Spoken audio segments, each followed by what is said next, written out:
आप सबका बहुत बहुत स्वागत है आज की इस शुभ संध्या में। हम लोग यहाँ पर एकत्रित होकर के और भगवान की कथा का श्रवण और चर्चा करते हैं।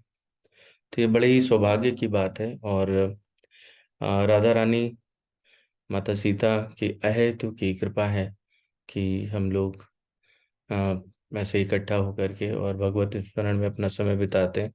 आप लोग सर्वथा आदरणीय हैं। जो लोग ऑनलाइन जुड़े हैं वो सब भी बहुत ही आदर के पात्र हैं, क्योंकि उनका मैं हृदय से आभार व्यक्त करता हूँ। अपने व्यस्त जीवन की दिनचर्या में से समय निकाल कर भगवत स्मरण में देते हैं। तो ये बहुत ही अ, आनंद की बात है और धन्यवाद के पात्र हैं। तो मैं सभी का बहुत बहुत स्वागत और अभिनंदन करता हूँ।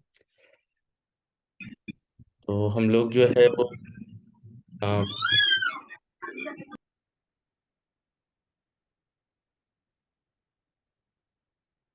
7वें अध्याय के कौन से श्लोक पर है? 28वां श्लोक प्रारंभ होने को है। मैं आपसे इसलिए पूछता हूँ प्रभा। एक स्टेप पीछे ही बताता हूँ रिवीजन के लिए। हम्म। आप परीक्षा लेने लगे तो मुझे सोचना पड़ेगा। हाँ, तो होगी 15 दिन बाद जरूर होगी। आज ही मैंने घोषणा कर दी है, तो 15 दिन बाद। ठीक है, तो चलिए फिर हम लोग इस मार्ग में, अमृत श्रवण के मार्ग में, अमृत वितरण के मार्ग में आगे चलते हैं। तो सबसे पहले प्रातः स्मरणीय पूजनीय जो पूर्वाचार्य हैं, मैं उन सबके चरणों में साष्टांग प्रणाम करता हूँ और उनको नमन करता हूँ, जिनके प्रसाद स्वरूप हम लोगों को ये ग्रंथ आदि प्राप्त होते हैं और जिनके कारण हम अ, भगवान की गुणगान को करने में सफल हो पाते हैं। तो और साथ साथ मैं आप सभी के चरणों में प्रणाम निवेदित करता हूँ और ये प्रार्थना करता हूँ कि मैं जो भी कहूँ वो शास्त्रोक्त हो। आप मुझे ऐसा आशीर्वाद दें, और आप सभी लोग उदार हृदय के हैं तो ऐसा आशीर्वाद मुझे अवश्य देंगे, ऐसी मेरी अभिलाषा और मैं जानता हूँ फैक्ट। तो चलिए हम लोग पहले हमेशा जैसे करते हैं मंगलाचरण से प्रारंभ करेंगे और फिर हम लोग वस्तु विषय पर आएंगे। वर्णानामर्थसङ्घानां रसानां छन्दसामपि मङ्गलानां च कर्तारो वन्दे वाणी विनायको भवानी शङ्करो वन्दे श्रद्धा विश्वासरूपिणो याभ्यां विना न पश्यन्ति सिद्धा स्वान्तस्तमीश्वरम् वन्दे बोधमयं नित्यं गुरुं शङ्कररूपिणं यमाशुतो हि वक्रोऽपि चन्द्रः सर्वत्र वन्दते सीताराम गुणग्राम पुण्यरण्यविहारिणो वन्दे विशुद्धविज्ञानो कवीश्वर कपीश्वरौ उद्भव स्थिति संहार कारणीं क्लेशहारिणीं सर्वश्रेयस्करीं सीतां नतोऽहं राम वल्लभां वागर्धाविव सम्पृक्तौ वागर्थ प्रतिपत्तये जगतः पितरौ वन्दे पार्वती परमेश्वरौ कर्पूर गौरम करुणावतारम संसार सारम भुजगेन्द्रहारम सदा वसंतम हृदयारविंदे भवम भवानी सहितं नमामि। ओम ज्ञानतिमिरान्धस्य ज्ञानाञ्जनशलाकया चाक्षुरुन्मीलितं येन तस्मै श्रीगुरुवे नमः। श्रीचैतन्यमनोभीष्टं स्थापितं येन भूतले स्वयं रूपा कदा मह्यं ददाति स्वपदान्तिकम्।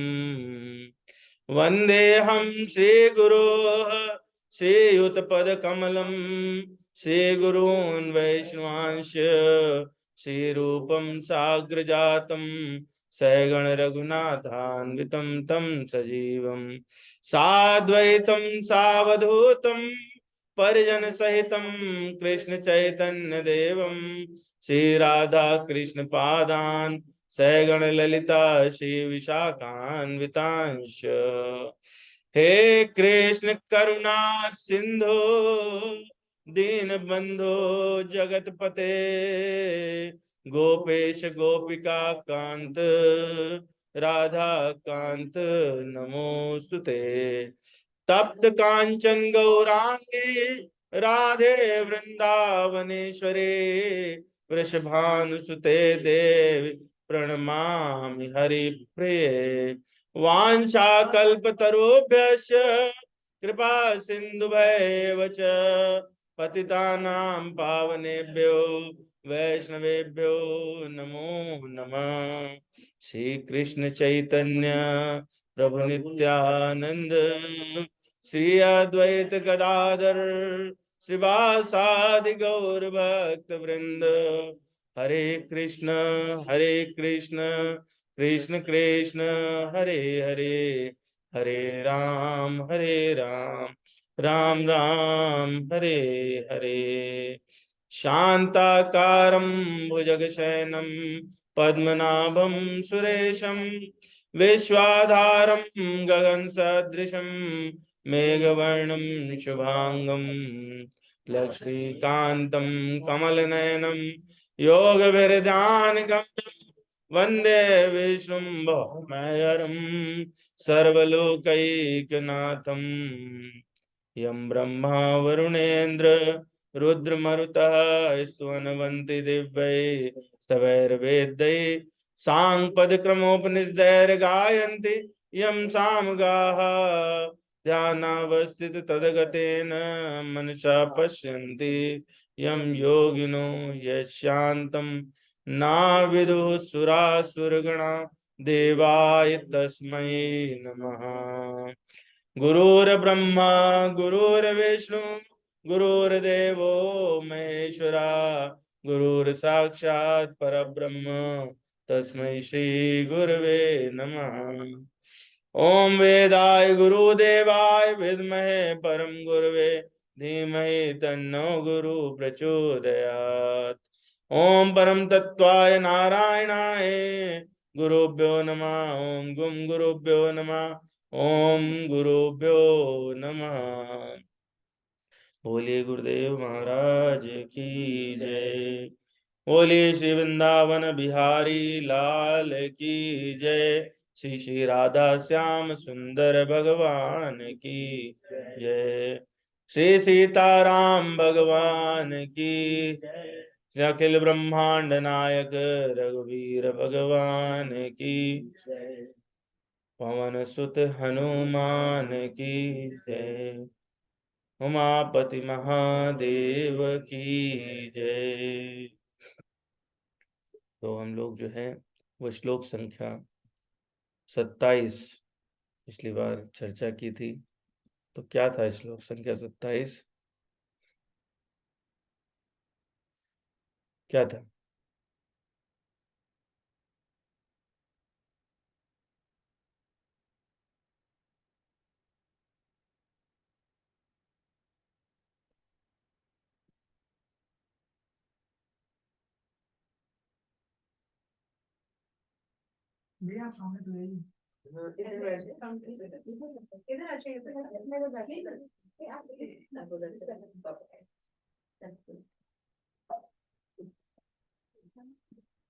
इच्छा द्वेष समुत्थेन द्वंद्व मोहेन भारत सर्वभूतानि सम्मोहं सर्गे यान्ति परन्तप। क्या समझे थे इससे हम लोग? क्या समझे थे इससे पिछली बार? तभी तो इस बार की कोई चर्चा आगे बढ़ेगी, है ना। पहले पिछला स्टेशन तो क्लियर हो, गाड़ी तो आउटर पे ही खड़ी रहे।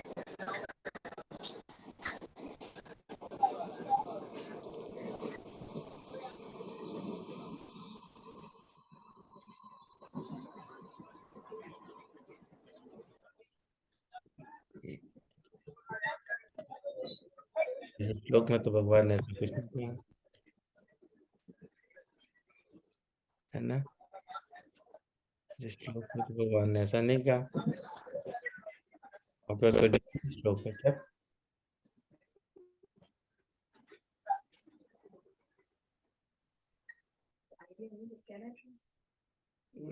इच्छा और बना के बीच में कर सकते हो बिल्कुल।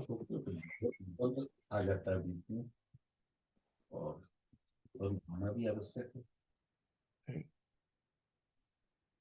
आपने पिछली बार भी यही बात बोली थी, तो हमने कहा था कि आप ध्यान से सुना करिए, घर जाके जरूर पढ़िए, जो आप नहीं करते। घर जाके जरूर पढ़िए, नहीं तो फिर कोई फायदा नहीं होगा। इच्छा द्वेष समुत्थेन द्वंद्व मोहेन भारत। इच्छा और द्वेष, इनके द्वारा क्या होता है, उत्पत्ति होती है किसकी, द्वंद्व की और मोह की। और सभी के सभी प्राणी सर्वभूतानि सम्मोहम सर्गे यान्ति परंतप।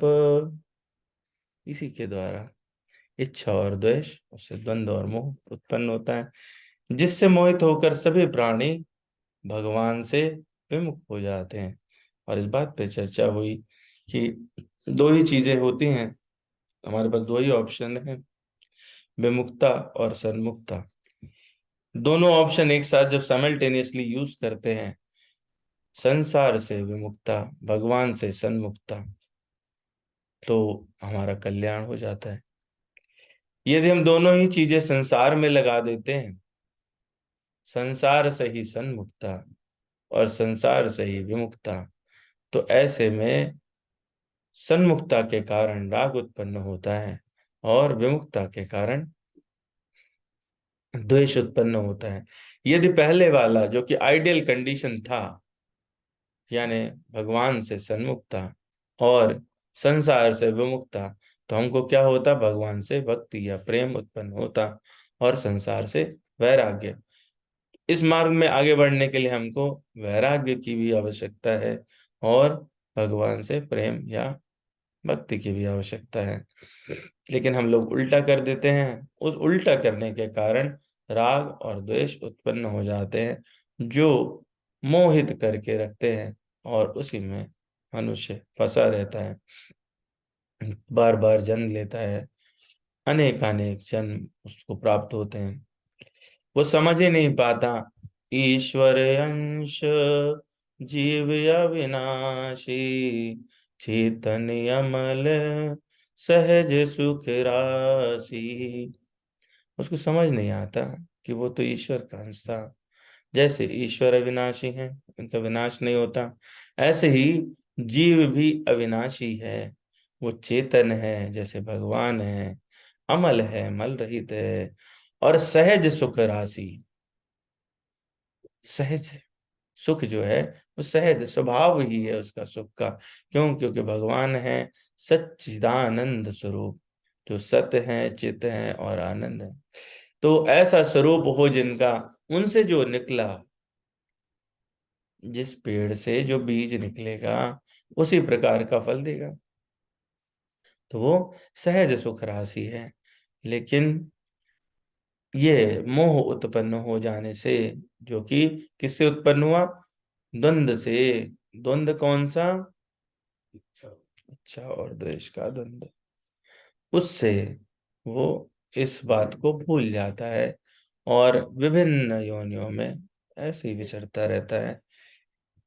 भगवान अर्जुन को यही बात समझा रहे हैं और आगे कहते हैं, ये शाम त्वन्तगतम पापम जनानां पुण्य कर्मणाम ते द्वंद्व मोह में निर्मुक्ता भजन्ते माम दृढ़वता। लेकिन कुछ मनुष्य हैं जो इससे अलग है, जिन मनुष्यों ने पूर्व जन्मों में तथा इस जन्म में पुण्य कर्म किए हैं, जिनके पाप कर्मों कर्मों का पूर्णतया उच्छेदन हो चुका होता है, वे मोह के द्वंद्वों से मुक्त हो जाते हैं और वे संकल्प पूर्वक मेरी सेवा में तत्पर रहते हैं। भजन्ते माम दृढ़वता, दृढ़ हो करके मेरा भजन, मेरी सेवा, मेरी भक्ति करते हैं। कौन से लोग? वे ये शाम तू अंतगतम, लेकिन तू मतलब लेकिन ये शाम जिन्होंने अंतगतम पापम, पापों का अंत कर दिया है। कैसे? पूर्व जनानाम पुण्य कर्मणाम, पुण्यों को अर्जित करके, ते द्वंद्व मोह निर्मुक्ता, वे द्वंद्व और मोह से मुक्त हो जाते हैं। कैसे? निर्मुक्त हो जाते हैं। भजन्ते माम दृढ़वता।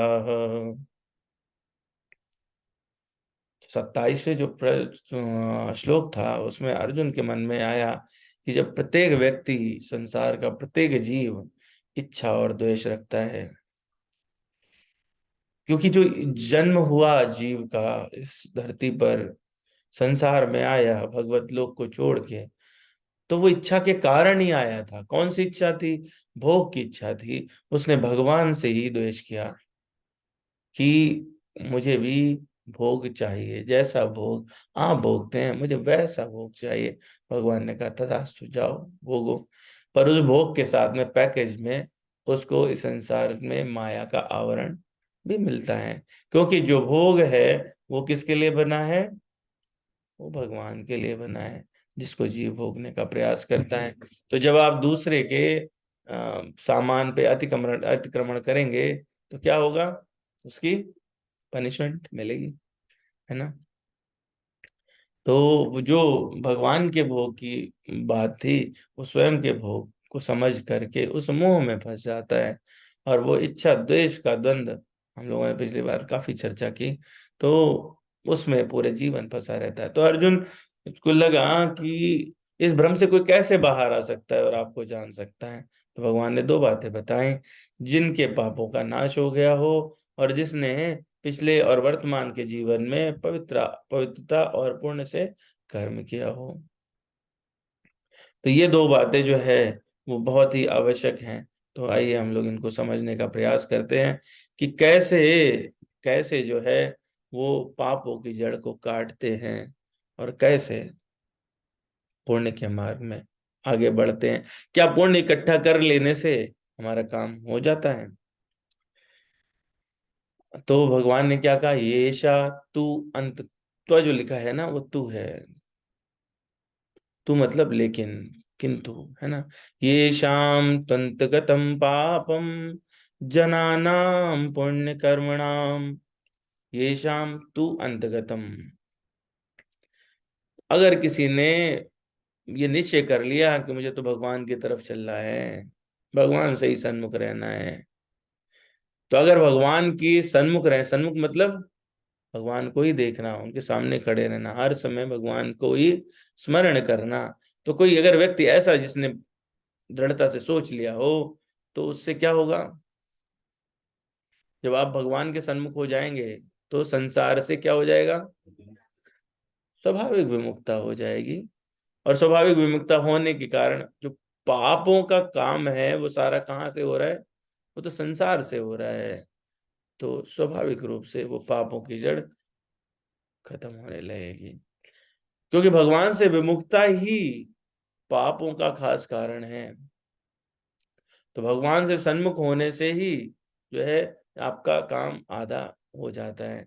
संत लोग कहते हैं कि 1.5 ही पाप है और 1.5 ही पुण्य है। 1.5 मतलब 1.5, है ना। 1.5 ही पाप है, 1.5 ही पुण्य है। कैसे? भगवान से विमुख होना पूरा पाप है,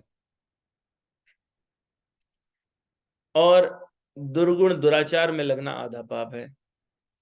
अगर आप भगवान के सन्मुख रह करके तो वैसे ही दुर्गुण दुराचार नहीं कर पाएंगे, विमुख होते हैं तो दुर्गुण दुराचार आपके बढ़ जाते हैं। तो पहले विमुक्ता हुई तो मतलब एक तो वही हो गया, और आधा कैसे? जो दुर्गुण दुराचार होने लगे तो उनमें आधा पाप और जुड़ गया, तो इस तरह से 1.5 बन जाता है। ऐसे भगवान के सम्मुख होने से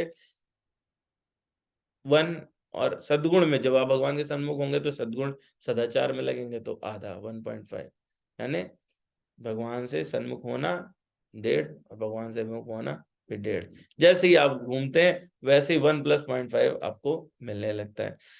तो ये हुआ कि भगवान की जो सर्वथा शरण में रहे तो उसके पापों का अंत होना स्वाभाविक है। अगर किसी का ये लक्ष्य हो जाए कि भगवान ही मेरा लक्ष्य है, इनके अलावा कोई नहीं, तो वो क्या कहलाएगा? वही पुण्यकर्मी कहलाएगा। है क्यों? क्योंकि भगवान के लक्ष्य होने पर पुराने किसी संस्कार से यदि पाप हुआ भी हो तो वो रहेगा नहीं, क्योंकि भगवान जहाँ रहते हैं वो अपने आप ही शुद्ध और पवित्र हो जाता है ना। जब आपके यहाँ अनुष्ठान वगैरह होते होंगे तो वहां पर पंडित जी आते हैं ना, पहला मंत्र क्या कहते हैं? अपवित्रो पवित्रो वा सर्वावस्थाम ततो विवा। तो उसमें क्या कहते हैं? या स्मरेत पुंडरीकाक्षम। जब पुंडरीकाक्ष यानी भगवान विष्णु, इनका जब स्मरण कर लेते हैं तो बाह्य अंतर यानी बाहर और अंदर उसकी सूची हो जाती है, वो पवित्र हो जाता है। तो स्मरण करने से ही, परमात्मा के स्थान ग्रहण करने से ही वो शुद्ध हो जाता है, शुचि हो जाती है, पाप नष्ट हो जाते हैं। भागवत पुराण में कहा गया, स्वपाद मूलम भजता प्रियस्य त्यक्तान्य भावस्य हरि प्रसे परेश विकर्म यच्छोत्पतितम कथंचित धुनोति सर्वम हृदि सन्निविष्टा। जो भगवान की शरणागति ले ले और दूसरी सारी चीजें त्याग दे, उससे अगर गलती से भी कोई पाप हो जाए तो भगवान उसको तुरंत मिटा देते हैं। भगवान डस्टर लेके बैठे रहते हैं, बोले तू पाप लिख, मैं मिटाऊं। लेकिन कब? शरणागति लें, भगवान की शरण पकड़े, ठीक है, तब अपने को कोई काम नहीं करना रहता। भगवान तो क्या है कि सेवकों के सेवक बनने के लिए तैयार रहते हैं। तो इसलिए यहाँ भगवान ने क्या कहा? ये शाम तु अंतगतम पापम। तू शब्द बोला ना, तो इसका मतलब किंतु या लेकिन। तो लेकिन शब्द ही तब आता है जब उसका संबंध पहले से आ जाए। मैंने कहा ना, वो बात तो ऐसी है लेकिन इसका मतलब पहले कोई बात कही गई थी। तो पहले क्या बात कही गई थी? क्या बात कही गई थी पहले?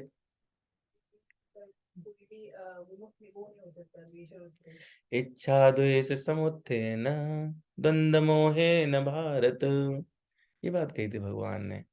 तो इसलिए जब अर्जुन के मन में वो प्रश्न आया, भगवान समझे, उन्होंने कहा कि ठीक है, घबराओ नहीं, मैं तुम जो संसार के कल्याण के लिए पूछना चाहते हो मैं तुम्हें बताता हूँ। कुछ लोग होंगे जिन्होंने अपने पापों को, है ना, तो ये शाम त्वंतगतम पापम जनानाम पुण्य कर्मणाम।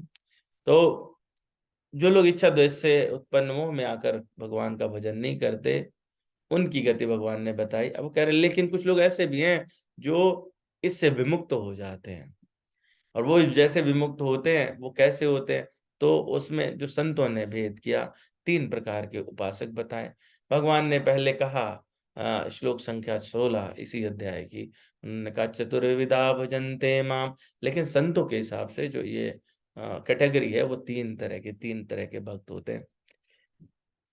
एक भक्त वो हैं, एक प्रकार के उपासक। भक्त क्या कहें, उन्हें उपासक कहेंगे। उपासना में 3 क्रम, और उसमें एक जो है वो शुद्ध भक्ति और बाकी अलग। तो जो एक प्रकार के उपासक हैं वो कैसे हैं? उनको उनकी उपासना होती है भगवान के मुक्त आत्म स्वरूप को जानने के लिए। और ऐसे उपासक जो हैं वो जिस जैसे उसमें कपिल मुनि, पंचिकाचार्य, ये सब आते हैं, वो द्वितीय श्रेणी के होते हैं, सेकंड कैटेगरी। दूसरे वो होते हैं जो ऐश्वर्य प्राप्ति के लिए भगवान की उपासना करते हैं कि मुझे ऐश्वर्य चाहिए, मुझे संसार में कुछ रजोगुणी, ज्यादा रजोगुण की प्रधानता रहती है, और जिन्हें राज्य इत्यादि चाहिए, संपत्ति चाहिए, वो विमुख नहीं है सन्मुखी, लेकिन कामना है। तो ऐसे जो उपासक रहते हैं वो तृतीय श्रेणी के होते हैं।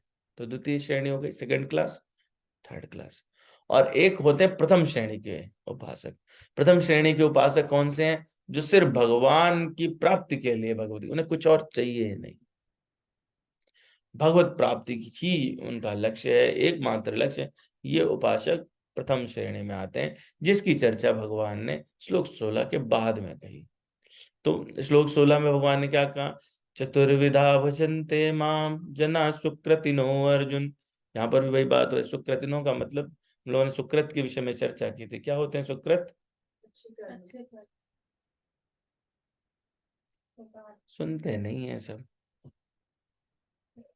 हम्म, सुनने से ही ये अध्याय प्रारंभ हुआ था। ठीक है, और सुनने की महिमा पे ही पूरा एक दिन की बात हुई थी, फिर भी सुनते नहीं है। अध्याय का पहला श्लोक था, मैया सक्त मनाः पार्थ योगम युञ्जन मदाश्रया असंशयम समग्रम माम यथा ज्ञास्यसि तत् शृणु। सुनो, ध्यान से सुनो, अभी सुनो। ठीक है, तो हम लोग क्या है कि हमारा श्रवण शक्ति कमजोर है, सुनते नहीं है, है ना। सुनते हैं तो फिर तो क्या बात रहती, हम भी सुनते नहीं है। ठीक है, हम भगवान की नहीं सुनते, हम संतों की नहीं सुनते, है ना। हमारी सबकी परेशानी यही है। माँ कहती है बेटा हमारे सुनता नहीं है, पत्नी कहती है पति हमारा सुनता नहीं है ना। टीचर कहते हैं स्टूडेंट्स तो हमारी सुनते नहीं है। एडमिनिस्ट्रेटर कहता है हमारे वर्कर्स सुनते नहीं है। प्रॉब्लम कहाँ है? सुनने में है, सुनते नहीं है। ठीक है, सुनेंगे ध्यान से, बहुत जरूरी है। इसीलिए भगवान ने जो दी, आप सोचो कि सारी इंद्रियां सुषुप्त रहती हैं, पर फिर भी सबसे प्रभावशाली वो श्रवण है। आप सो रहे होते हो, खट आवाज हुई, जाग गए? नहीं। श्रवण का प्रभाव, श्रवण का प्रभाव बहुत तगड़ा है। सुनने में और श्रवण में हम लोगों ने चर्चा की थी कि अंतर रहता है। तो क्या है कि सुकृत क्या है? सुकृत वो है जो पुण्य से थोड़ा ऊपर है। सुकृत करते हैं तो भगवान जो है उनको और कंसीडर करते हैं। हालांकि भगवत प्राप्ति किसी सुकृत से, किसी पुण्य से नहीं होती, भगवान की कृपा से होती है। दो चीजें चाहिए भगवान को प्राप्त करने के लिए, आपकी दृढ़ इच्छा, जो अभी ये भगवान कह रहे हैं इस श्लोक में, ते द्वंद्व मोह निर्मुक्ता भजन्ते माम दृढ़वता। आपकी दृढ़ता, आपकी इच्छा, दृढ़ इच्छा। दूसरी चीज चाहिए भगवान की कृपा। ये दो जब मिलते हैं तो ही कल्याण होता है, अन्यथा भगवत प्राप्ति नहीं हो सकती, हो ही नहीं सकती। तो हम लोगों ने चर्चा की कि तीन, वहां पे भगवान ने बताया चार प्रकार के होते, चतुर्विधा भजन्ते माम जना सुकृतिनो अर्जुन, आर्तो जिज्ञासुर अर्थार्थी ज्ञानी चा भरतर्षभा। मैंने पूछा नहीं, इसलिए नहीं पूछा, फिर मैं कहता सुनते नहीं है कि वो चार कौन थे। तो भगवान ने फिर आगे उसके बाद कहा कि उदार आते, तो उसमें कौन उदार हैं? सारे उदार हैं, लेकिन सबसे ज्यादा ज्ञानी, है ना। पर वो उनको भगवान ने कैटेगरी बताई कि वो शुद्ध भक्त हो जाते हैं, है ना। तो वो शुद्ध भक्त जो बनने, उसके प्रोसेस में बात हो रही है यहाँ पर, है ना। कैसे वो ज्ञान प्राप्त हो, आगे फिर आगे इसी क्रम में। असल में जब हम लोग एंड में जाते हैं, किसी भी चैप्टर के एंड में जाते हैं, तो क्या होता है, कंक्लूजन आ रहे होते हैं। चैप्टर के एंड में कंक्लूजन आ रहे होते हैं, तो भगवान एक कंक्लूजन ला रहे हैं अब। तो फिर 16 17 निकला, 19 में भगवान ने बात की, बहूनाम जन्म नामन्ते ज्ञानवान माम प्रपद्यते वासुदेवः सर्वमिति समात्मा सुदुर्लभा। उनका ज्ञान कौन सा ज्ञान? वासुदेवः सर्वमिति है, लेकिन ऐसे लोग समात्मा सुदुर्लभा, ऐसे लोग आसानी से, बहुत दुर्लभ, बहुत, कई कई करोड़ों करोड़ों जन्म निकलने के बाद कोई एक है। भगवान ने तीसरे श्लोक में इस बात को पहले ही बता दिया था, मनुष्याणाम सहस्रेषु कश्चिदपि सिद्धये यदतामपि कश्चिन् मां वेत्ति तत्त्वतः। तो इतना इतना ज्यादा रेयर है ये ज्ञान प्राप्त करने वाले की प्रोबेबिलिटी, है ना। लेकिन वो मिलेगा कैसे? अब इसका मतलब ये थोड़े ना कि हम जैसे पगले पगले ही रह जाएंगे, कहीं तो होगा। हमको भगवान ने जब कृपा की, मनुष्य बनाया, ये कृपा से मिला शरीर, है ना। मैं ये बात बहुत बार चर्चा कर चुका हूँ। जो मनुष्य शरीर मिला वो कृपा से मिला, किस हेतु से मिला? कि अपना कल्याण करें, अपने को भगवत मार्ग में लगाएं। तो ये भगवान की इच्छा हुई थी। तो भगवान ने जब ये इच्छा की तो उसका वरदान है कि हमको वो ज्ञान प्राप्त करने का रास्ता भी इसी जन्म में मिले, और हमें यह प्रयास करना चाहिए। यदि हमने नहीं प्रयास किया तो भगवान की उस इच्छा की उपेक्षा की है, और जब उस इच्छा की उपेक्षा की है तो भगवान कभी हमसे खुश होंगे क्या? सवाल ही नहीं उठता है। तो हमको वो इच्छा जो भगवान की इच्छा थी उसका सम्मान करते हुए, तो वो ज्ञान का स्थान है। वो ज्ञान का स्थान क्या है? साधु संत। साधु संत सत्संग करेंगे, गुरु के पास जाएंगे। महात्माओं और गुरुओं के सहवास से ये ज्ञान की प्राप्ति सुलभ हो जाती है। प्रथम भगति संतन कर संगा, दूसर मम कथा प्रसंगा। पहला क्या है? सत हाँ, संतों का संग। तो पहले ही भक्ति संतों का संग है। जैसे ही संतों का संग करते हैं, आपको एक गुरु मिलते हैं, उनमें कोई आपके ऊपर कृपालु हो जाता है, कृपा करके वो ज्ञान दे देता है। कैसा? ऐसा ज्ञान जैसे वाल्मीकि, जिनकी कथा हम सब जानते हैं, जिनके जीवन में कैसा व्याघ्र से परिवर्तित होकर के वो ऐसे एक दुर्लभ ग्रंथ की रचना कर देते हैं, जिसका नाम क्या है? रामायण। रामचरितमानस नहीं है, तुलसीदास जी ने की रामायण, है ना। वाल्मीकि जी ऐसा ग्रंथ की रचना करते हैं जिसको रामायण कहते हैं, और उस रामायण का आधार लेकर के ब्रह्मा जी ने उपदेश किया वेद व्यास जी को कि आप वो रामायण पढ़ो जाके, तब आप भागवत पुराण की रचना कर सकोगे। रामायण जिसको आप बहुत इजी समझते हैं, जिसको आप लगता है जीवन में जो आपके सुलभ है ना, है जो चीज हमारे पास रहती है, हम लोग उसकी कदर कहाँ करते हैं। ठीक है, यही कारण है भगवान की उपेक्षा करने का भी। भगवान आपके साथ चलते हैं, आपके हृदय में रहते हैं, हमेशा रहते हैं। वो तो नित्य प्राप्त हैं, वो है ही है अपने पास। लेकिन हम उपेक्षा इसीलिए करते हैं क्योंकि हमको तो इच्छा है कुछ और प्राप्त करने की, है तो हम जो हमारे पास है उसी की उपेक्षा लगातार करते रहते हैं। तो जब आप जाते हैं, ज्ञान से पाप का नष्ट कैसे हो जाता है? ज्ञान से पाप उसी प्रकार नष्ट हो जाते हैं जैसे दावा अग्नि में अग्नि धधक रही हो, उसमें आप चाहे सूखी लकड़ी डालो और चाहे भारी लकड़ी डालो, सभी जल जाने हैं, है ना। तो वाल्मीकि के समान महापापी उस समय के हिसाब से उस प्रकरण से देखें तो कोई नहीं, लेकिन जब कश्यप मुनि की कृपा हुई तो वो महाज्ञानी हो गए, और है आदि कवि। उनसे पहले कोई कवि नहीं हुआ, और वो आदि कवि नाम से विख्यात हुए। गोस्वामी जी लिखते हैं, वाल्मीकि भय ब्रह्म समाना। कैसे हो गए? ब्रह्मा के समान हो गए। तो ऐसे में कैवल्य और ऐश्वर्य प्राप्ति के लिए जो लोग कार्य करते हैं उनके सारे पाप नष्ट हो जाते हैं। जो लोग भगवत मार्ग में आगे बढ़ते हैं, शरणागति लेते हैं, ऐसे उपासक, उनकी रुचि और वासना सहित समस्त पाप अपने आप ही नष्ट होने लगते हैं, और लाखों विपत्तियों का सामना भी कर लेते हैं।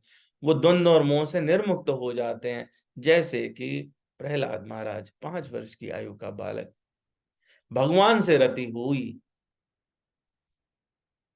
गुरु की कृपा प्राप्त हुई, नारद मुनि ने उपदेश किया, उसके बाद में ऐसी लगन लगी कि जो पूरे तीनों लोगों का स्वामी बन बैठा है, जैसे स्वर्ग पर कब्जा कर लिया, ऐसा राक्षस उसका पिता हिरण्यकश्यप उसके सामने खड़ा हो जाता। 5 साल का बालक है, वो कहता है कि तुम करके तो देखो, खंबे में से भी भगवान निकल आएंगे।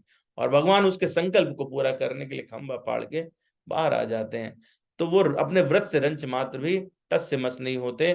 वो व्यक्ति जो जिसने भगवत प्राप्ति के लिए दृढ़ इच्छा कर ली हो। ऐसी अनेक अनेक कथाएं मिलती हैं, जिनकी इच्छा इस प्रकार की हो जाए तो उनको कोई डिगा नहीं सकता। एक ऋषि हुए वेदांताचार्य, उनके लिए ये कलयुग की बात है। विजयनगर नाम का एक स्थान है, वहाँ के राजा, उन्होंने उनके लिए अपना पूरा राज्य, कि मैं इनको राज्य देना चाहता हूँ, और राज्य देने के लिए उनको पालकी भिजवाई कि आप बुला लो। और ये तो उन्होंने पालकी में, बड़ा प्रसिद्ध है पंचश्लोकी वैराग्य पंचक लिखा, हैं, और उसको लेकर के भेज दिया, पालकी में वो रखा, बोले कि यही जाएगा, इसी को दे दो राज्य, मुझे वो राज्य नहीं चाहिए। ऐसे बड़े बड़े बहुत सारे उदाहरण हैं। आप में से शायद किसी ने नाम सुना हो, सनातन गोस्वामी। 6 गोस्वामी हुए प्रमुख वृंदावन में, जिनके आशीर्वाद स्वरूप गौड़ संप्रदाय आगे बढ़ रहा है, फलीभूत हो रहा है। वो गोस्वामी जो हैं, ना किसी चीज से उनको कोई आसक्ति थी, पूरे समय विचरण भ्रमण करते रहते थे, वृक्ष ही उनका आश्रय रहे। जो रास्ते में कपड़ा मिल जाए वो ग्रहण कर लिया, 2 दिन में कभी थोड़ी क्षुधा हुई तो भिक्षा मांग ली। वृक्ष से कुछ और याद आ जाता है। तो ऐसे में एक व्यक्ति ने सुना कि वहां पर सनातन गोस्वामी हैं, और जिनके पास पारस मणि है। धनाढ्य व्यक्ति, लोभी, अत्यंत लोभ। तो वो गए उनके पास और उन्होंने कहा कि हमने सुना आपके पास ऐसी पारस मणि है, और वो मुझे चाहिए, अगर आप नहीं दोगे तो फिर मैं उसे बलपूर्वक ले लूँ। उनका मेरे पास तो नहीं है, पर वहां पर देखिए सूकर कुकर विष्टा खा रहे हैं। आपको पता है ना, सुअर जो है वो गंदगी में टहलते होते हैं। आप जाओ वहां पे ढूंढो तो मिल जाएगी। तो उस विष्टा के अंदर पारस मणि पड़ी हुई थी। उन्होंने निकाला और पाया उसको।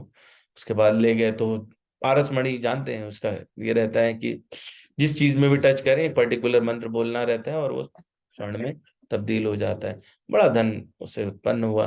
लेकिन उन्होंने देखा कि वो जिस संत से हमने लिया था वो बड़ा ही शांतिपूर्वक था, इसको उसने कूड़े में फेंक दिया, जहाँ पे सुअर बिस्टा खा रहे वहां पे पड़ा हुआ है। तो कोई ऐसी चीज जरूर होगी जो इससे भी बढ़िया होगी, और उसी के कारण वो ऐसा जीवन व्यतीत कर रहा है, मस्त रह रहा है। मुझे वो शांति चाहिए, वो ये मिल नहीं रहा है। वो दोबारा गए, बोले कि आपके पास इससे भी ज्यादा महत्वपूर्ण चीज अवश्य होगी, इसलिए ऐसा है, अब आप मुझे बताओ, नहीं तो मैं आपको बल प्रयोग करूंगा। तो उनका मैं बता तो दूंगा, वो भी ले लो, मुझे तो देने में कोई हर्ज नहीं, लेकिन आप जो है ना, पहले आपको एक कार्य करना होगा। बोले क्या? बोले ये जो पारस मणि है, इसको उठा के यमुना जी में फेंका। गए पारस मणि को लेके और यमुना जी में फेंका है, लौटा है। बोले क्या? मैंने जो मेरे जीवन में सबसे बहुमूल्य चीज मिली थी, जिससे मैंने सबको सोने में परिवर्तित कर लिया, धन मेरा इतना बढ़ गया, ऐश्वर्य बढ़ गया है, मैंने उसको भी फेंक दिया। अब तो बताओ कि वो पारस मणि से भी ऊंची चीज क्या है? तो गोस्वामी ने कहा, हाँ, अब मैं तुम्हें अवश्य दूंगा, क्योंकि तुमने ऐश्वर्य का भी परित्याग कर दिया है, वो है हरि नाम। और उन्होंने उनको नाम दिया, क्योंकि जीवन में अगर किसी से हमको कल्याण होना है, किसी से आगे बढ़ना है, तो वो हरि नाम। हरे कृष्ण, हरे कृष्ण, कृष्ण कृष्ण, हरे हरे, हरे राम, राम राम, हरे हरे। तो भगवान क्या कह रहे? ये शाम तू अंतगतम पापम जनानाम पुण्य कर्मणाम। जिन पुण्य कर्म मनुष्यों के पापों का अंत हो गया हो, तो जिनकी इच्छा और द्वेष समाप्त हो गए हों,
कनेक्ट हुआ होगा ना, तभी वो हो गया होगा।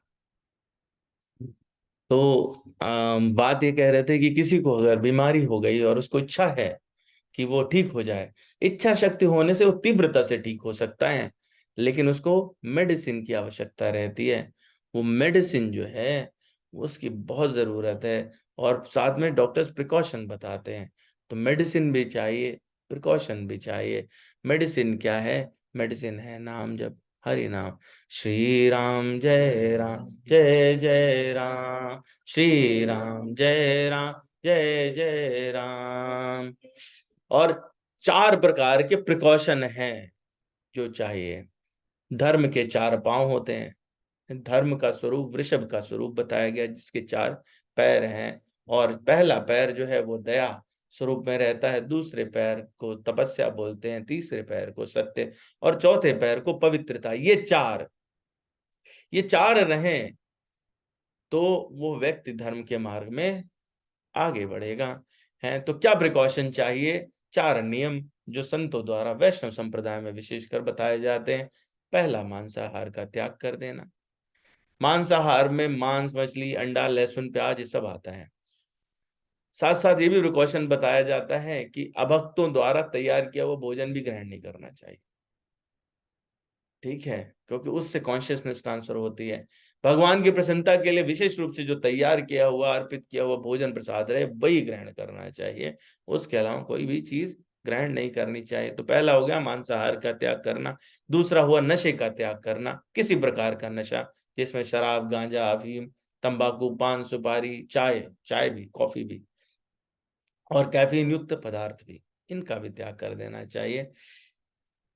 तीसरी बात कही गई जुए ना खेलें, जिसमें लॉटरी और सट्टा भी शामिल है। लोग जो म्यूचुअल फंड और ये सब करते हैं वो भी शामिल है। और चौथा बताया गया वेश्यावृत्ति नहीं करनी चाहिए, जिसके अंतर्गत विवाह से बाहर स्त्री पुरुष का संबंध वर्जित है, वो भी नहीं करना चाहिए। गर्भपात और उससे संबंधित कार्य भी वर्जित बताए गए। तो ये 4 हुए, मांसाहार का त्याग, नशे का त्याग, जुआ नहीं खेलना, और वैश्यावृत्ति नहीं करना। क्यों बताए गए? क्योंकि भागवत पुराण में वर्णन है, ये कलयुग के रहने के स्थान है, ये पाप के रहने के स्थान है। कोई इनसे अगर आकर्षित हो गया तो स्वतः वो पाप कर्म ही करेगा, उसके अलावा कुछ और नहीं करेगा। तो मांसाहार का त्याग क्यों बताया गया? क्योंकि जो मांसाहार करते हैं उनमें धर्म का प्रथम चरण दया का विनाश हो जाता है, उनकी दयालुता समाप्त होने लगती है। जो लोग नशा करते हैं उनके दूसरे चरण की समाप्ति हो जाती है, तपस्या, तपस्या की समाप्ति हो जाती है।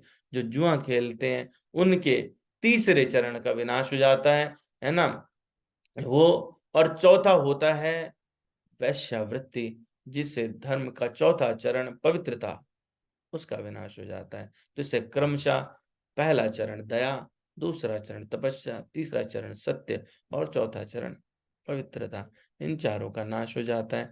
तो आप लोगों से हाथ जोड़ के प्रार्थना है, जो लोग भक्ति के मार्ग में बढ़ना चाहते हैं उन्हें ये चारों का विशेष रूप से ध्यान रखना चाहिए। जो बीमारी से उठकर ठीक होना चाहते हैं, मेडिसिन तो लेनी है, साथ में मेडिसिन लेंगे, प्रिकॉशन नहीं करेंगे तो ठीक तो होने लगेंगे, कुछ तो फर्क पड़ेगा ही, लेकिन पूरी तरह से ठीक नहीं होंगे, है ना। और भविष्य में दोबारा बीमार होने की संभावना अत्यंत प्रबल। तो इस तरह से जरूर इसका ध्यान चर्चा करना चाहिए। ये चारों स्तंभ, जो पाप के 4 स्तंभ हैं, इन्हें समाप्त करके और जो धर्म के 4 स्तंभ हैं उनकी स्थापना अपने जीवन में करनी चाहिए। भगवान शिव ने ब्रह्मालय नामक के ग्रंथ में यह बात कही कि कलयुग में पाप से छूटने के लिए हरि नाम के अलावा कोई दूसरा उपाय नहीं है। यही कलि संतारण उपनिषद में कहा गया, ये विभिन्न स्थानों पे कहा गया है। तो जरूर इस बात पे ध्यान दे, ये मेरी आपसे विनती है।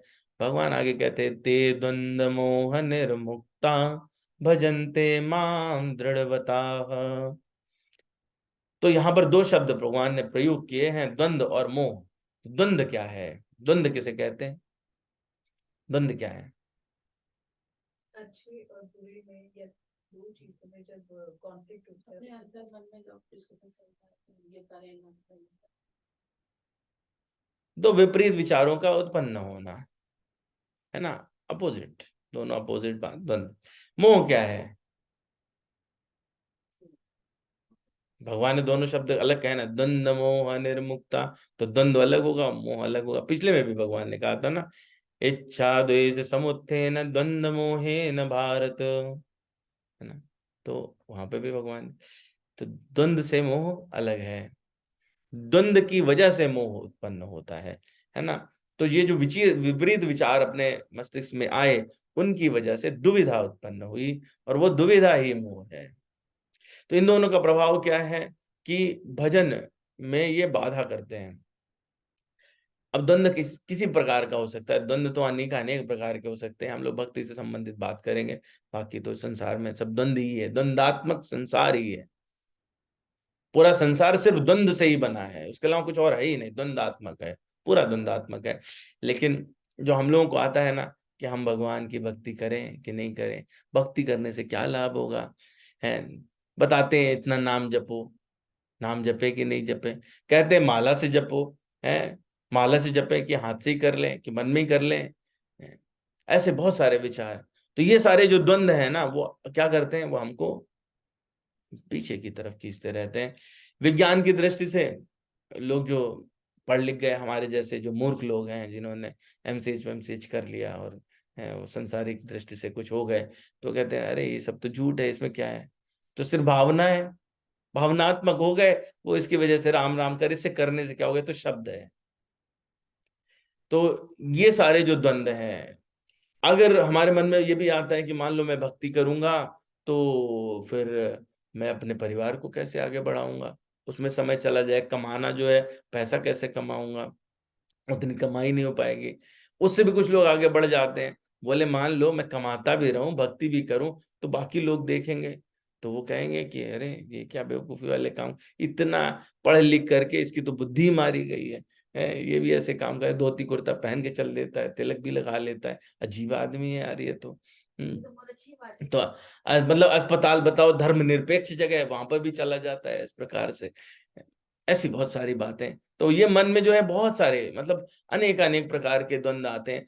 इससे भी ऊपर के द्वंद्व होते हैं, द्वंद्व तो इस प्रकार के भी हैं कि ये वाला संप्रदाय कि वो वाला संप्रदाय, ऐसा खड़ा तिलक लगाऊं कि आड़ा तिलक लगाऊं, तो पूरा जीवन हमारा इस मार्ग में भी जाने पर द्वंद्व में निकलता जाता है। सोल्यूशन क्या है? सोल्यूशन है, पहला सोल्यूशन जो हमने पहले ही बता दिया, भगवत प्राप्ति की दृढ़ इच्छा। भगवान से मिलने की अगर दृढ़ इच्छा है आपके अंदर, जिस दिन जिस चीज को खाने की पाने की इच्छा होती है, आप कुछ जुटा ही लेते हो, संसार में ऐसा होता है। भगवान से मिलने की दृढ़ इच्छा होगी, भगवान खुद व्यवस्था बना देते हैं। दूसरा है गुरु आज्ञा का पालन करना, क्योंकि वो भगवत कृपा है। जब आपको कोई संत महात्मा को उपदेश करते हैं, तो उनको अक्षरशः पालन कर लेना चाहिए, क्योंकि वही हमारे लिए परम कल्याणकारी। ये दो बात करें। दामोदर माह चल रहा है, भगवान को रस्सी से, दामोदर क्यों कहते हैं, दाम मतलब पेड़, उधर दाम मतलब रस्सी, उधर मतलब पेड़, दामोदर लीला हुई कार्तिक मास में। माता यशोदा भगवान को, छोटे से बालक, उनको बांधने की कोशिश करती हैं, पेट बढ़ता नहीं, रस्सी बड़ी ले आती है, फिर भी 2 अंगुल छोटी हो जाती है। भगवान को पाना, बांधना, सिर्फ 2 ही अंगुल का फासला है। एक अंगुल है आपकी दृढ़ इच्छा, आपकी प्रार्थना, दूसरी उंगली है भगवान की कृपा। ये दोनों साथ हो जाएं, भगवान आपके पास आ जाए। पर पहली होती नहीं है, दूसरी भगवान कैसे करेंगे, दूसरी भगवान कैसे करेंगे? भगवान तो जो है ना, वो तो बिना पैर के भी चल देते हैं। आप कदम नहीं बढ़ाते, आपको भगवान ने पैर दे दिया, फिर भी कदम नहीं बढ़ाते, है ना। तो ये बात है। इसलिए इन सारे द्वंद्व मोह से हमको, बहुत सारे जितने भी लोग हैं, जो लोग जो पुण्यात्मा बने, जो उस प्रथम कैटेगरी में चले गए, भगवत प्राप्ति की दृढ़ इच्छा, उनके पूरे जीवन में अनेक अनेक मुश्किलें आती रही, अनेक अनेक मुश्किलें, लेकिन वो कभी भी इससे, अपने पद से विचलित नहीं हुए। माता पार्वती को भगवान शिव की प्राप्ति करनी थी, अनेक अनेक प्रलोभन, विभिन्न प्रकार की बातें, लेकिन फिर भी माता अपने उससे लक्ष्य से हटी नहीं, अडिग रहे। प्रहलाद महाराज अडिग रहे। तो ऐसे जब हमारे अंदर उस प्रकार की दृढ़ इच्छा उत्पन्न हो, लेकिन वो दृढ़ इच्छा उत्पन्न हो और उसका पालन हो, तो ये बिल्कुल जो अभी हमने बात कही कि उसके साथ में प्रिकॉशन, मेडिसिन के साथ में प्रिकॉशन आवश्यक है। सपोज करिए कि मुझे कहीं जाकर के संभाषण करना हो, आप में से किसी को बढ़िया गाना गाना आता है, चले जाएं, खांसी आ गई, मौसम है ना चेंज हो रहा है, खांसी आ रही है, और आपने प्रण कर लिया कि मैं पूरे टाइम जब तक गाना गाऊंगी गाऊंगा खांसूंगा नहीं। ठीक, बढ़िया बात, आप कंट्रोल कर सकते हैं उस एक्सटेंड तक जब तक खांसी आप पे प्रभावी ना हो जाए। लेकिन क्या 100% सिक्योरिटी रहेगी? नहीं रहेगी। क्यों नहीं रहेगी? क्योंकि आपने मेडिसिन नहीं ली है। मेडिसिन उतनी ही आवश्यक है जितनी प्रिकॉशन, प्रिकॉशन उतनी ही आवश्यक है जितनी मेडिसिन है। तो इसीलिए संतों का संरक्षण, सत्संग ये आवश्यक है, गुरु की कृपा ये आवश्यक है, हरि नाम करना भी आवश्यक है। दोनों कार्य करेंगे तो चूक अगर हुई भी तो भगवान जो है वो चूक की सूरत ही नहीं रखते, अपने दिल में वो याद ही नहीं रखते। ऐसे में वो कह देते मुझे तो एल्जाइमर्स है, मैं तो कुछ याद ही नहीं रखता हूँ, मैं डिमेंशिया हो गया, मुझे याद ही नहीं है। भक्त ने तो कितनी भी गलतियां की, बोले नहीं नहीं ये तो सब मेरी तरफ आ रहा था, हो गई होगी गड़बड़, वो हुई नहीं, मैंने तो देखा ही नहीं है। राहत न चूक किएगी, राहत न सूरत चूक किएगी, है ना। और कितने सैकड़ों बार ऐसा हो जाए तो भी। तो संसार में अगर आप देखो तो 99% ईश्वर विहीन असुर लोग हैं। 1% उससे भी कम जो ईश्वर के सन्मुखता की बात कर रहे हैं, वो उससे भी कम हो जाते हैं। हम लोगों ने पहले चर्चा की थी 99.9% लोग नराधम की कैटेगरी में हैं। तो दृढ़ इच्छा ये बहुत आवश्यक है, और जब आप दृढ़ इच्छा कर लेते हैं तो भगवत कृपा आप पे अवश्य होती है। जो मार्ग आपके गुरु दिखाएं उस पर अवश्य आगे बढ़ना चाहिए। एक कथा और आती है, हरिदास जी जिनको नाम आचार्य कहते हैं, वैष्णव संप्रदाय में बहुत नाम है। वो माना जाता है कि उनका जो विशेषता थी वो भगवान नाम ही थी। वो मुस्लिम संप्रदाय को बिलोंग करते थे, इनिशियल मुस्लिम थे वो। तो चैतन्य भागवत में इसकी चर्चा आती है। तो उस समय वहां पर जो शासक था वो मुलुक नाम का शासक था। लोगों ने शिकायत कर दी कि ये जो है ये तो भगवान कृष्ण का जाप करते हैं, हरि नाम करते हैं, चैतन्य महाप्रभु से जुड़ने वाले हैं। तो ऐसे में काजी जो था वहां पर, उसने उनको बुलाया और कहा कि हम तुम्हें दंड देंगे अगर तुम ये बंद नहीं करोगे तो। लोगों ने भी धमकाया। तो उन्होंने कहा कि मेरे चाहे शरीर के टुकड़े टुकड़े हो जाएं, मैं हरिनाम बोलना नहीं छोड़ूंगा। काजी ने फिर सजा दी कि इनको पूरे 22 बाजार, वहां पे 22 बाजार थे इनके, सब में ले जाओ, मारते मारते कोड़न से मारो, तब तक मारो जब तक ये हरिनाम लेना न बंद कर दे, इसके प्राण न चले जाए। तो उन्होंने, जब काजी ने ऐसा कहा है, तो एक एक बाजार में ले जा करके और हरिदास ठाकुर को चारों तरफ से कोड़ों की बरसात है। जितना वो उनको मारते, हरिदास ठाकुर उनके लिए उतनी विनम्र प्रार्थना करते कि ये सब लोग हैं, इनका भगवान कल्याण करो, और वो हरि नाम करते। अंत में काजी को हारना पड़ा। हाँ, काजी ने शरणागति ली और फिर उसने हरिदास ठाकुर से नाम भी लिया, वो उस संप्रदाय में जुड़ा। लेकिन बात यह है कि जब आप इस मार्ग पे चलते हैं तो हमेशा फूलों की बरसात नहीं मिलती, आपको कोड़ों की मार भी सहन करनी पड़ती है। भगवान का नाम, भगवान की प्राप्ति वो कोई ऐसी चीज नहीं है जो ऐसे ही मिल जाए, उतनी ही सुलभ है और उतनी ही दुर्लभ है। उतनी ही सुलभ है, उतनी ही दुर्लभ है। आपकी दृढ़ इच्छा हो, भगवान यूं खड़े, अभी खड़े, यहीं खड़े, तुरंत प्राप्त है, क्योंकि वो तो नित्य प्राप्त है। जो आपके हृदय में रहता है, जो आपके साथ चल रहा है, वो आपसे दूर कहाँ है? वो तो है ही नहीं। लेकिन जहां पर ये द्वंद आया, वहां पर ऐसी दूरी है कि जन्म जन्मांतर की दूरी है। ये जन्म, अनेक जन्म, करोड़ों जन्म कट गए, चले गए, लेकिन फिर भी हमें उनका सानिध्य नहीं मिला। तो हमें कैसे होना है? भजन्ते माम दृढ़वता ये शाम त्वन्तगतम पापम जनानाम पुण्य कर्मणाम ते द्वंद्व मोह निर्मुक्ता भजन्ते माम दृढ़वता।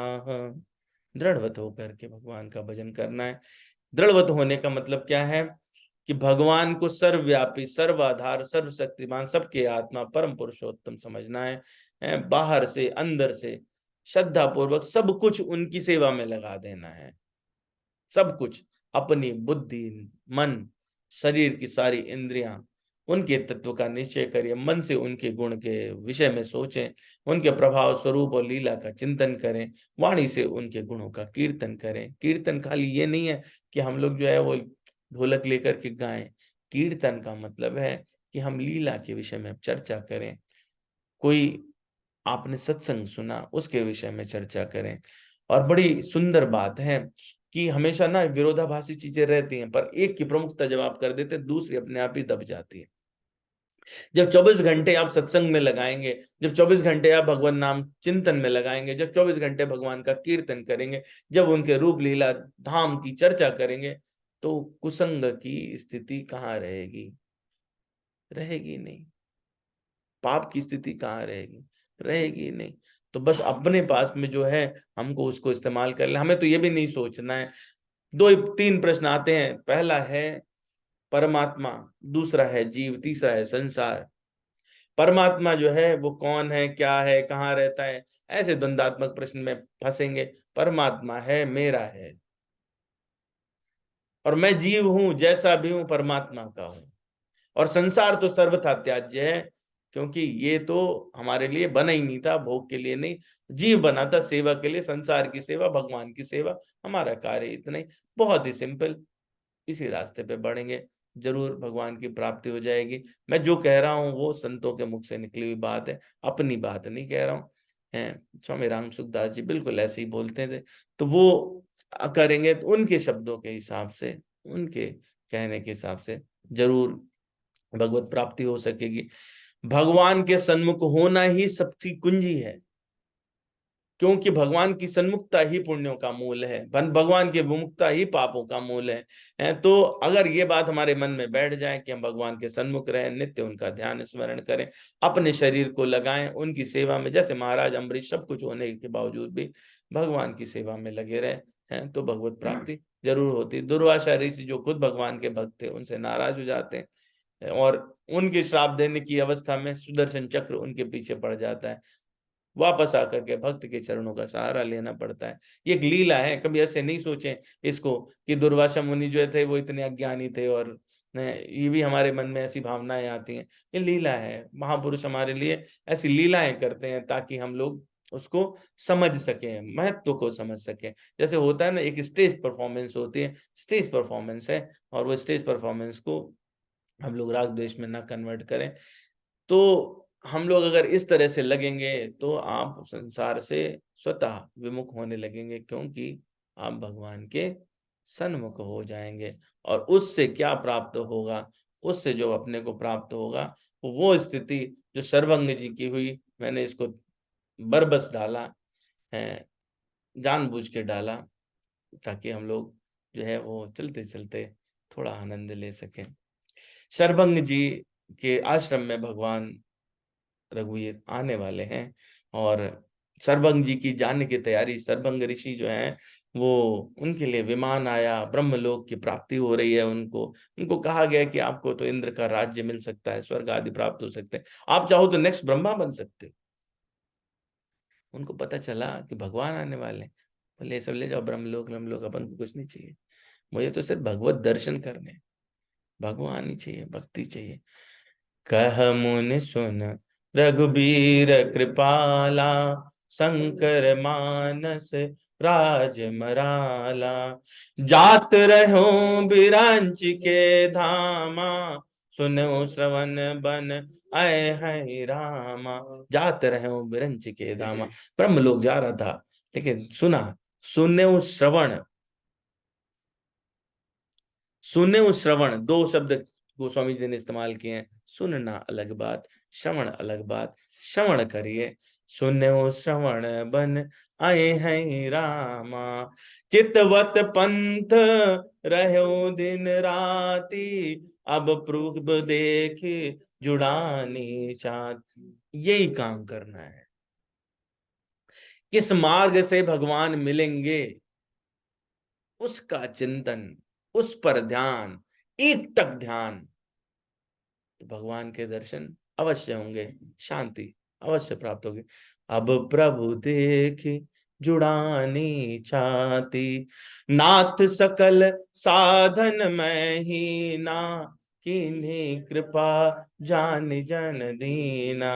है जब हम ऐसा माने सच में हमारे पास क्या साधन है, हम तो बस खाली इच्छा मात्र कर सकते हैं, उसके अलावा तो जो करना है वो हरि ने करना है, तो हमारे पास तो कोई साधन नहीं है। और जब ऐसा रहता है तो भगवान की तो आदत है कि वो जो उन्हें सबसे गरीब दिखता है उसी को अमीर बना देते हैं। सबसे गरीब बनो, भगवान के नाम के लिए गरीब मत बनो।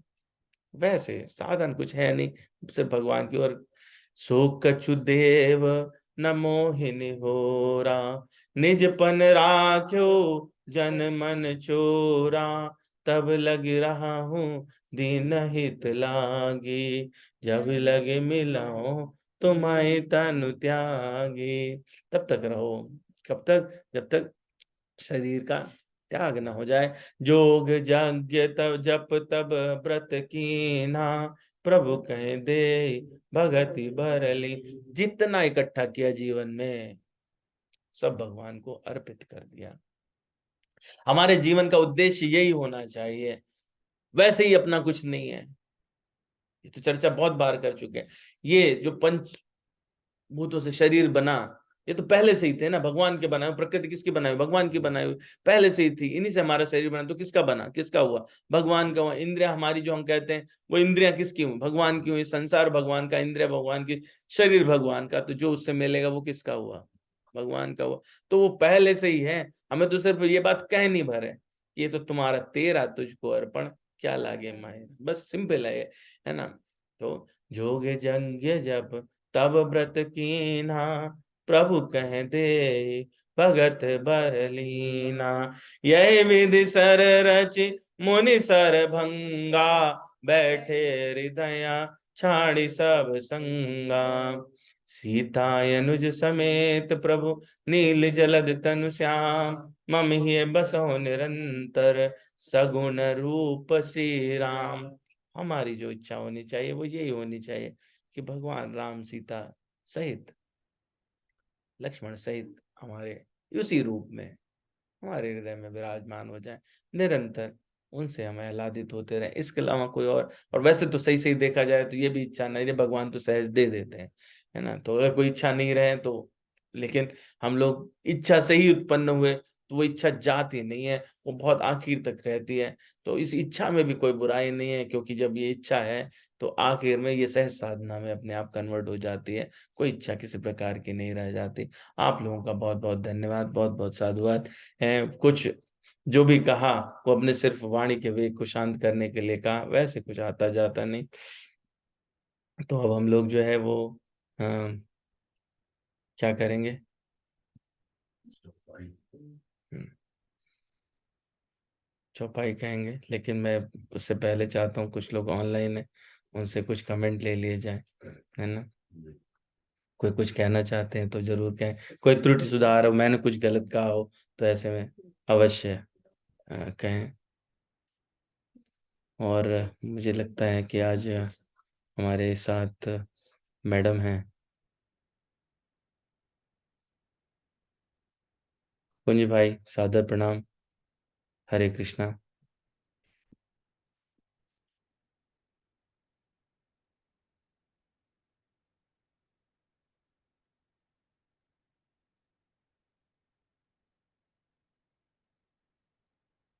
डॉक्टर कुंज, हम मुझे लगता है शायद मैडम ने ज्वाइन किया है, अगर आशीर्वाद के रूप में कुछ कहेंगे तो हम को। प्रणाम, नमस्कार, राधे राधे। हरे कृष्णा। हाँ। हाँ। हाँ मैम है, सुधा मैम, प्रणाम, नमस्कार। अनम्यूट करना है। हाँ, नमस्कार नमस्कार सबको नमस्कार प्रणाम मैडम। जी। प्रणाम आशीष प्रणाम। वचन मैम। अरे बाप रे, तुझ मैं तो कुछ भी नहीं बोल सकती। आपका सुन रही थी मैं बस। जी, बहुत अच्छा बोला आपने, बहुत बढ़िया। बस मेरा तो सौभाग्य नहीं हुआ कि आपका दर्शन पा सकूं। मैं गया था, कुंज भाई से चर्चा हुई तो उन्होंने कहा कि कभी जरूर मैडम की जी आइए, आशीर्वाद जी मिले। आइए, अवश्य आइएगा जब आप, जब कभी इधर आए।